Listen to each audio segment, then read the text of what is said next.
Bonjour à tous, bienvenue sur la chaîne Math Minute. Dans cette vidéo, nous allons voir le cours sur les vecteurs de l'espace, première des 5 parties du chapitre vecteurs droite et plan de l'espace, niveau terminal SPEMAT. On peut démarrer. Alors il faut savoir que les vecteurs, on les étudie depuis l'année de seconde et la première partie de cette vidéo ne sera qu'un rappel néanmoins très important sur les vecteurs. On va tout d'abord définir un vecteur. Si on prend deux points A et B distincts de l'espace, le vecteur AB de l'espace va être défini par trois choses. La première, sa direction, qui sera celle de la droite AB.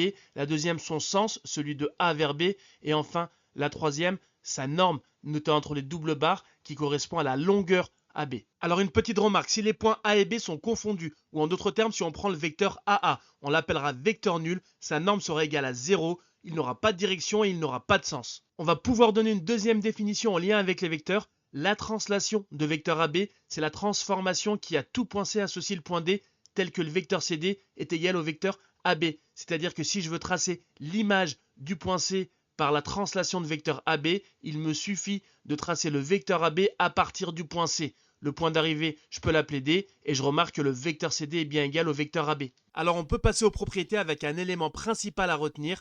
Les vecteurs de l'espace ont les mêmes propriétés que les vecteurs du plan. C'est-à-dire que tout ce que vous avez appris sur les vecteurs du plan en seconde et en première va s'appliquer avec les vecteurs de l'espace. Tout d'abord, les propriétés en lien avec les opérations. Je vous mets pour l'addition les propriétés qui vont avec à gauche et pour la multiplication, je vous les mets à droite. On ne va pas rentrer dans le détail, mais je vous invite à vérifier que vos souvenirs sont bons à ce niveau-là. On continue avec les propriétés. On peut dire que deux vecteurs non nuls sont égaux s'ils ont la même direction, le même sens et la même norme. Sur l'exemple que j'ai à l'écran, je peux dire que le vecteur AB est égal au vecteur DC. Et si deux vecteurs AB et DC sont égaux, on dit qu'ils sont les représentants d'un même vecteur qu'on peut noter avec une seule lettre. Je peux dire que le vecteur AB est égal au vecteur DC est égal au vecteur U dans mon exemple. Ensuite, une relation très importante, la relation de Schall. Lorsque j'additionne deux vecteurs et si le point d'arrivée de mon premier vecteur est le même que le point de départ de mon deuxième vecteur, je peux utiliser ma relation de Schall. Ici, j'ai AB plus BC. Je vois que AB se termine par B et BC commence par B. Le point B va se faire absorber et je peux dire que c'est égal à AC. Propriété suivante, on l'a beaucoup utilisé les années précédentes. Si je souhaite démontrer qu'un quadrilatère est un parallélogramme, si j'ai le vecteur AB qui est égal au vecteur DC, j'en déduis que ABCD est un parallélogramme.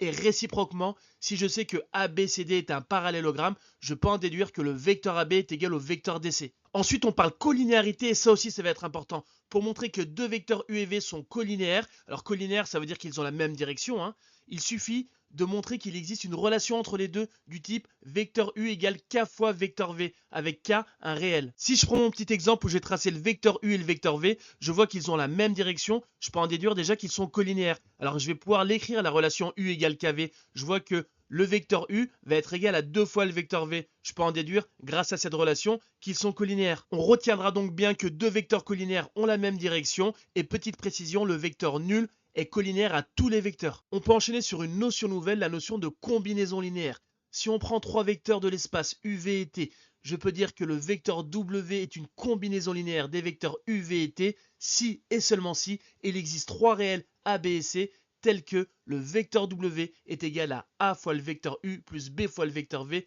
plus C fois le vecteur T. En d'autres termes, exprimer un vecteur avec une combinaison linéaire d'autres vecteurs, c'est l'exprimer en fonction de ces autres vecteurs. Alors on peut faire des combinaisons linéaires de 2 vecteurs, de 3 vecteurs, 4 vecteurs ou plus. On se prend quelques exemples pour que ça paraisse un peu plus simple. Le premier, vecteur W égale 3 fois vecteur U plus 4 fois vecteur V. J'ai exprimé mon vecteur W en fonction des vecteurs U et V. J'ai bien une combinaison linéaire de mes deux vecteurs U et V. Deuxième exemple, le vecteur R qui est égal à 2 fois le vecteur S moins 3 fois le vecteur T plus 5 fois le vecteur N. Pareil, là j'ai une combinaison linéaire de 3 vecteurs, les vecteurs S, T et N. On voit bien que j'ai exprimé mon vecteur N en fonction de ces 3 vecteurs. Un troisième exemple peut-être un peu plus parlant, où j'ai un cube ABCDEFGH, où j'ai pu placer le point O qui est le centre de la face EFGH.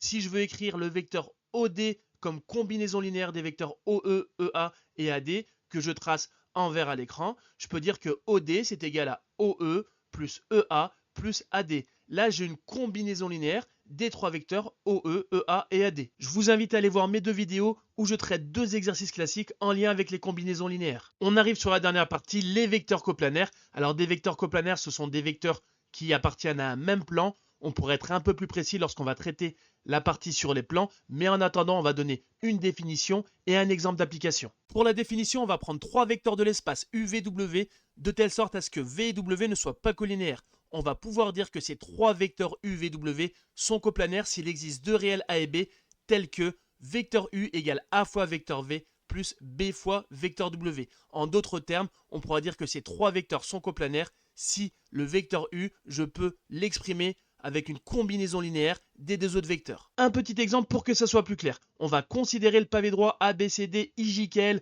qu'on a à l'écran. F va être le milieu de l'arête KJ et on nous demande de montrer que les vecteurs KA, KF et KD sont coplanaires. Et si on reprend notre définition, pour montrer que ces trois vecteurs sont coplanaires, il va suffire d'exprimer un des trois vecteurs, KA par exemple, comme une combinaison linéaire des deux autres vecteurs. Je vais donc devoir avoir KA égale AKF plus BKD. Alors je commence par tracer mon vecteur KA que je mets en rouge. Ensuite, je vais me demander quel chemin je vais pouvoir emprunter pour aller de K à A en utilisant les vecteurs KF et KD ou bien des vecteurs collinéaires à ces deux vecteurs. Je choisis de passer par le point J. Je trace donc KJ. Le vecteur KJ est intéressant pour moi parce qu'il est collinaire au vecteur KF. Ensuite, je vais tracer le vecteur JA.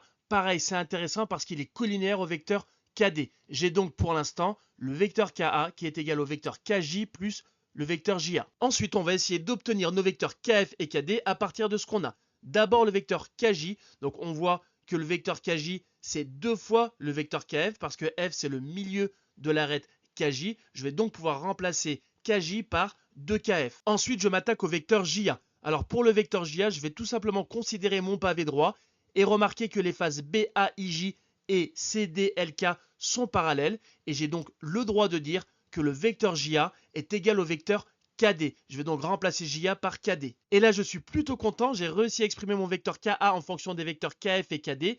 KA est égal à 2KF plus KD. Je peux donc dire que les vecteurs KA, KF et KD sont coplanaires. C'est la fin de cette première partie de cours. Je te dis à bientôt.